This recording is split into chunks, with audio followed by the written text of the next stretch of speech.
What's up, everybody? Welcome back to the show. My name is Adam Palmer. I am your host. This is Daily Nonsense. On today's episode, we are going to be talking about the one-of-one Paul Skenes that was pulled and Giannis talking about Victor Wembanyama at the National. On yesterday's episode, I talked about my final thoughts on the National as a whole. If you want to go check that out, that's what yesterday's episode was about. First day back from the National. I'm still kind of reeling, honestly, from the show. It was just so good. I don't know. It's probably going to take me a couple weeks to really grasp how I think impactful that show will end up being. We're still waiting on numbers, like official numbers from the National. I've heard from a couple different sources that it looked like it was over 100K. And it had increased year over year from Cleveland and then from the year before in Chicago. And it was, from what I've heard, it's about another double-digit percentage increase from last year, which makes sense, I suppose. The first story we're going to talk about today is that the one-of-one Paul Skenes from Topps Chrome, the gold logo man one-of-one autograph, was pulled from Topps Chrome. And there were a couple different players in that. I think it was all the awards from last year, if I'm not mistaken, where there was like the dual MVPs, there was the Cy Young's Rookie of the Years. So Paul Skenes, obviously being Rookie of the Year, he got his one-of-one. And people are saying that it was on Reddit that they saw that it got pulled and it's a redemption, which isn't surprising because all of the rest of the cards that were pulled were redemptions also. I do hope that maybe the next innovation that Michael Rubin and Fanatics can figure out is how to put these cards into the packs, like the actual cards. And I know that comes with a lot of, I don't know. I don't know the exact word. I think it would be a lot of difficulties probably because you're going to have people who are trying to pull that card. They're going to be weighing boxes. You know, maybe there's potential that there's some CT scanning going on and maybe Fanatics is still trying to weigh that out. So maybe that could be another reason why we're seeing those cards as redemptions. I think ultimately it's a card that, if it can be in the pack, I think that's when we're really going to see some really exciting pulls from that.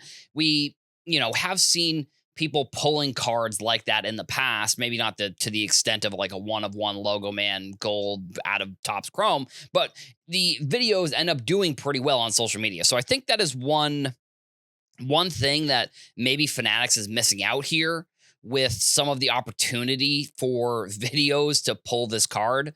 I also think on that's on one hand. On the other hand, do they really need the publicity? Like Fanatics and Topps and baseball are really, like, they're on the top of the game right now. That was one thing that Michael Rubin said when he was on the Sports Card Nonsense podcast, was he was noting that baseball is number one right now.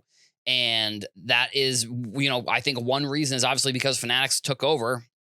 And he was saying that it was a distant third for quite some time. And I think that I don't necessarily 100% agree with him. I think that baseball, I think it was third at one point. Sure. Basketball and football, I think were number one and two. Probably I would go basketball, then football, then maybe baseball. But I think it was much closer, if I'm going to be completely honest, than what maybe these people are saying. Like anybody on social media that's saying baseball was far enough away from football and basketball, I don't really think that's the case. I mean, if I'm going to be honest, I think it was, like I said, much closer. And I think the reason why baseball, other than what Fanatics and Topps have doing, which I think that they've been doing a good job at bringing up the popularity of that sport, football and basketball kind of went through some pretty bad draft classes, like the Mac Jones, Trey Lance draft class in football. And then Fanatics came in and took Bryce Young and those big rookies from the 2023 draft class. So that hurt Panini's product. That hurt the football product for a whole year. And then, even last year with like Caleb Williams and I believe Drake May were Topps exclusive athletes as well. And then I think that there was some big fallout with Zion's draft class. Like the amount of money that I think was spent on Zion is, I don't know. I don't know if there will ever be, other than maybe Wembanyama right now, I don't know if there will ever be another prospect who will have the hobby in a chokehold the way Zion did. I think ultimately the rookies and the prospects are always going to be what drives the market in the sports card industry.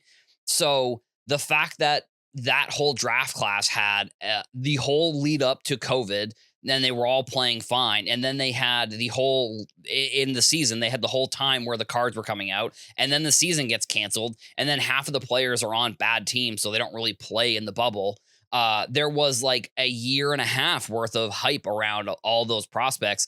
And then Zion, sure, maybe he's a fine basketball player, but like he was supposed to be the next LeBron. Like, and it maybe is revisionist history, but I remember, and myself included, probably a lot of people saying that he was like the next superstar in this league. I think, some people will probably say maybe he's as good as Charles Barkley. Some people would say maybe he wasn't very good at all. I think that he had the potential, and I don't know if the money maybe got to him. I don't know if it was just that he, I don't know, he made that big payday at Duke, and then he got the big payday in the NBA.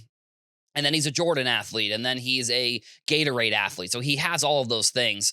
Unfortunately, that didn't pan out for the sports card industry. I know there were cards that were selling in the high six figures.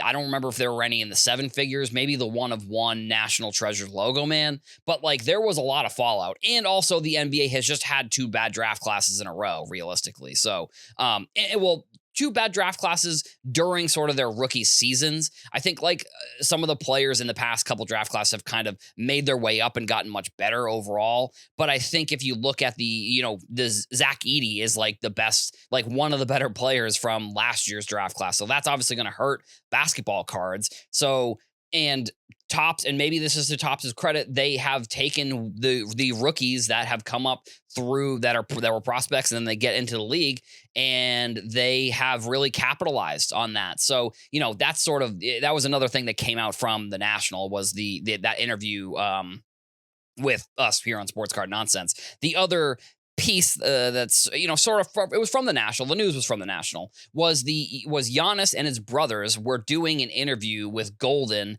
at the eBay booth. I think it was probably Saturday afternoon. And one of the things that Giannis said during the interview was that he thinks he said that he's buying Wembanyama. I don't know. I'm not going to take his word that I think he's actually buying Wembanyama sports cards. There's a chance that he is. I mean, we know that Giannis has bought some of his own sports cards. There was a rumor that maybe it was that he just didn't send them back potentially, but that's hearsay.